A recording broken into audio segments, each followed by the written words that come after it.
नमस्कार, मैं हूं आपका अपना जिलित। दोस्तों, मैं आप सबको हमेशा चौकन्ना करते रहता हूं कि ये करो वो मत करो, इससे नुकसान है, उसमें रिस्क है।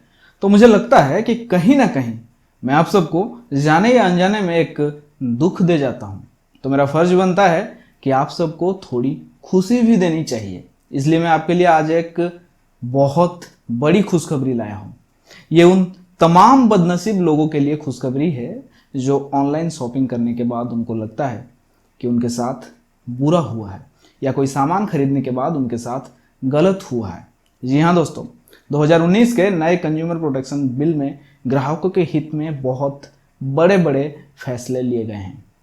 29 जुलाई को ये नया नियम पास हो चुका है, जिसमें ऑनलाइन से लिए गए सामानों में कुछ परेशानी होती है और कंपनी परेशानी का समाधान नहीं करती है तो 5 गुना तक मुआवजा मिल सकता है। और ये सिर्फ ई कॉमर्स साइट की बात नहीं है, बल्कि हर ग्राहक और विक्रेता के लिए ये नए रूल्स हैं। बात सिर्फ यहीं खत्म नहीं होती है, बल्कि कोई भी एडवर्टाइजमेंट करने वाला एक्टर, जी हाँ, कोई भी एक्टर अगर किसी गलत प्रोडक्ट के साथ जुड़ा हुआ है, यानी कि उसकी एडवर्टाइजमेंट कर रहा है, तो वो भी जुर्माने का हकदार है।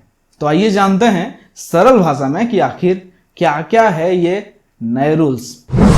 प्रोडक्ट के उत्पादन, निर्माण, design, formula, assembling, testing, service, instructions, marketing, packaging, labelling, इन चीज़ों में खामी की वजह से अगर ग्राहक की मौत होती है या वो घायल होता है या किसी अन्य तरह का नुकसान होता है तो मैन्युफैक्चरर, प्रोड्यूसर और सेलर को भी इसके लिए जिम्मेदार माना जाएगा। शॉपिंग के बाद अगर सामान गलत या खराब निकलता है तो 30 दिनों के अंदर उस सामान को वापस लेना और रिफंड करना कंपनी की जिम्मेदारी होगी।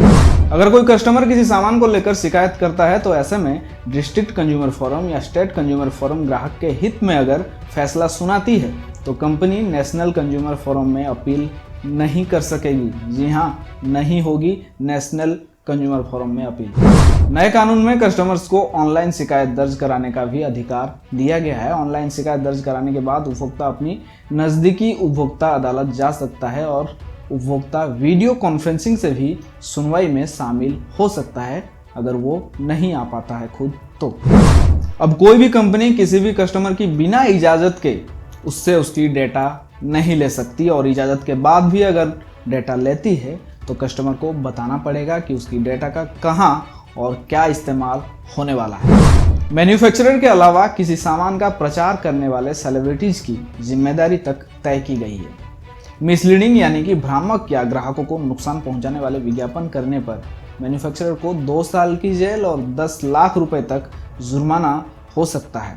तो वहीं गंभीर लापरवाही के मामले में मैन्युफैक्चरर को 6 महीने से लेकर आजीवन कारावास तक की सजा और 1 लाख रुपए से 50 लाख रुपए तक का जुर्माना हो सकता है।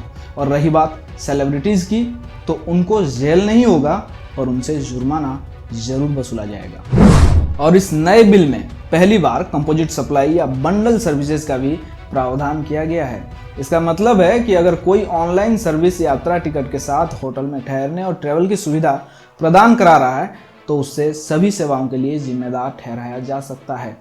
वो दूसरे पर दोष लादकर बच नहीं सकेगा, जैसे कि यात्रा.com, मेक माई ट्रिप, ये लोग जो ट्रिप आपके लिए देते हैं, आपको देते हैं।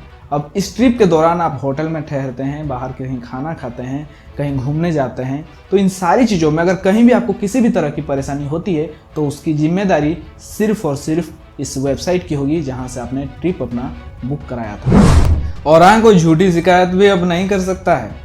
झूठी शिकायत करने पर 10,000 से लेकर 50,000 तक जुर्माना रखा है। कोई व्यक्ति या कंपनी जिला, राज्य या राष्ट्रीय आयोगों के आदेशों का पालन नहीं करता है तो उससे 3 वर्ष की जेल या 25,000 रुपए से 1 लाख रुपए तक का जुर्माना या फिर दोनों ही हो सकते हैं। तो कुल मिला के अगर आप एक ग्राहक है तो घबराने के दिन गए, और अगर आप कोई विक्रेता है या आपके पास है कोई कंपनी तो ज़रा संभल के अपने ग्राहकों का ध्यान रखें। तो आपको कैसी लगी ये नई कंज्यूमर प्रोटेक्शन बिल? कमेंट में ज़रूर बताएं। वीडियो अच्छा लगे तो लाइक और चैनल को सब्सक्राइब करना ना भूलें।